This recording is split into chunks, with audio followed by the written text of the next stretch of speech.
আমার বন্ধুগণ,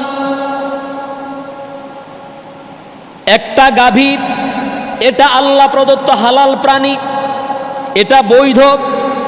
এটাকে আল্লাহ রাব্বুল আলামিন মানব জাতির জন্য এর মধ্যে কল্যাণ রেখেছেন, বরকত রেখেছেন, যার কারণে আমাদের দেশে একটা গাভী বছরে একটা মাত্র বাছুর দেওয়ার পরেও দেখা যাচ্ছে প্রত্যেক কোরবানির ঈদের সময় প্রতিটি পাড়ায়, মহল্লায়, গ্রামে গঞ্জে, শহরে বন্দরে, সারা দেশে, সারা পৃথিবীতে কোটি কোটি গরু কোরবান দেওয়া হয়, জবাই করা হয়। প্রতিদিন প্রত্যেক বাজারে গরুর গোশত বিক্রি করা হয়। এরপরেও এই 35-36 বছরের জীবনে কোনো দিন ঈদের দিনে, ঈদুল আজহার দিনে অথবা ঈদুল আজহার পরে এই কথা কাউকে বলতে শুনি নাই যে বাজারে গরুর সংকটের কারণে, বাজারে মহিষের সংকটের কারণে কোরবান দিতে পারি নাই। আমার জীবনে এমন কথা আমি শুনি নাই। আপনারা কেউ শুনছেন নাকি? এত কোরবান দেওয়া হয়, এরপরে কি গরুর সংকট আছে? নাই। তার কারণ হচ্ছে এটার মধ্যে বরকত দিয়েছেন কে? এটার মধ্যে বরকত দিয়েছেন আল্লাহ। এই জন্য বছরে একটা জন্ম দিলেও, বছরে একটা মাত্র বাছুর প্রসব করার পরেও, এত গরু কোরবান দেওয়ার পর, এত গরু জবাই করার পরেও পৃথিবীতে কোনো গরুর সংকট নাই, অভাব নাই। কারণ এটা তো হালাল, এটা তো বৈধ। আর যেটাই হালাল, যেটাই বরকত, সেটার মধ্যে, যেটাই হালাল, যেটাই বরকত, যেটাই বৈধ, সেটার মধ্যে বরকত দান করেন কে? যেটাই বৈধ, যেটাই হালাল, সেটার মধ্যে বরকত দেয় কে? আল্লাহ। আর ওই যে একটা কুকুর বাচ্চা জন্ম দেয় 5টা, 6টা, 7টা, 2-3 মাস পরে যখন আপনি তার কাছে যাবেন, দেখবেন যে যেই কুকুরটা এত কষ্ট করে এতগুলো বাচ্চাকে জন্ম দিয়েছে, 2-3 মাস পরে তার কাছে গিয়ে দেখবেন একটা বাচ্চাও নাই। ঠিক নয় কি? এটার কোনো হদিশে নাই কোথায় গেল কোনটা। মানে মা কুকুরটাকে পাহারা দেওয়ার জন্য একটা বাচ্চা খুঁজে পাওয়া যায় না। কেন যায় না?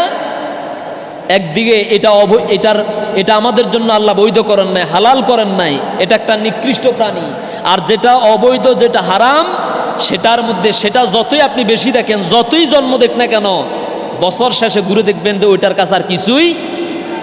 যারা নাকি সুদের উপর ইচ্ছা করে টাকা লাগায়, ইচ্ছা করে খায়, এই মানুষগুলোকে আপনি হয়তো কিছুদিন দেখবেন তারা অনেক ভালো আছে, তারা অনেক সম্পদের মালিক। আসলে দেখবেন মরার আগে, মৃত্যুর সময় তার এই কোটি কোটি টাকার অবৈধ সম্পদের এক টুকরা কানাকড়িও খেয়ে দুনিয়া থেকে যেতে পারবে না। এটা তার কোনো কাজে লাগবে না। সিদ্ধান্ত কার? ওই টাকা, ওই পয়সা, ওই সম্পদ তার কোনো কাজে লাগবে না। যখন এই সম্পদ ভোগ করার সময় আসবে, এর ফলাফল যখন ভোগ করার সময় আসবে, দেহের মধ্যে, শরীরের মধ্যে এমন এমন কিছু রোগ বাসা বাঁধবে, যে রোগের জন্য ডাক্তারের কাছে গেলে ডাক্তার বলবে আপনি তো গোশত খেতে পারবেন না, আপনি মাছ এটা খেতে দুধ খেতে পারবেন না, আপনি ডিম খেতে পারবেন না। তো আমি কি খাবো? দুনিয়ার যত দামি দামি জিনিস আছে, যেগুলো খাওয়ার জন্য মানুষের মাথা মেরেছি, যেগুলো খাওয়ার জন্য মানুষকে জবাই করেছি, যেগুলো খাওয়ার জন্য মানুষের পেটে লাথি মেরেছি, যেগুলো খাওয়ার জন্য মানুষের সাথে ধোঁকাবাজি করেছি, মিথ্যা কথা বলেছি, সেই সম্পদ যদি আমি খেতে না পারি শেষ জীবনে, তো আমি খাবো কি? তখন ডাক্তার বলে যে ওই যে বাড়ির পাশে লতা পাতা আছে না, এগুলো খাই থাকবেন। কি? ওই যে এলিসার শাক, এই বাড়ির আশেপাশে যেগুলো আছে লতা পাতা, যেগুলা গরু ছাগলে খায়, সেগুলো আপনি খান।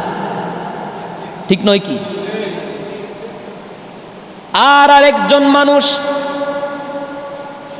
সারাটা জীবন ইনসাফের পথে ছিল, আরেকজন মানুষ ন্যায়ের পথে অবিচল ছিল। অবৈধ টাকার ছড়াছড়ি তার সামনে থাকার পরেও কোনো দিন হারাম টাকাটাকে এই হাত দিয়ে স্পর্শ করে নাই, কোনো দিন মানুষকে ঠকাই নাই, মানুষের সাথে মিথ্যা কথা বলে নাই, ধোঁকাবাজি করে নাই, প্রতারণা করে নাই, মানুষকে মারে নাই। আল্লাহ যা দিয়েছেন সেটার উপরে সন্তুষ্ট থেকে জীবন পরিচালনা করেছে। যেই মানুষটা বৈধ মতে রোজগার করেছে, এই বৈধ পথে রোজগারের মাধ্যমে ছেলে মেয়েগুলোকে মানুষের মতো মানুষ বানাতে পেরেছে, সবাই বাবা যেমন আদর্শবান, বাবা যেমন চরিত্রবান, সন্তানগুলো বাবার আদর্শে আদর্শিত হয়, এমন সন্তান আমাদের সমাজে আছে না নাই?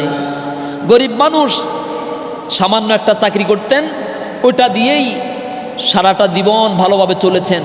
মাশাআল্লাহ, বাবার এখন শেষ বয়স, শেষ সময়ে ছেলেমেয়েরাও হয়ে গেছে বিভিন্ন দপ্তরের ভালো ভালো পর্যায়ের অফিসার হয়ে গেছে, দায়িত্বশীল হয়ে গেছে, টাকার মালিক হয়ে গেছে, ঠিক কিনা বলেন?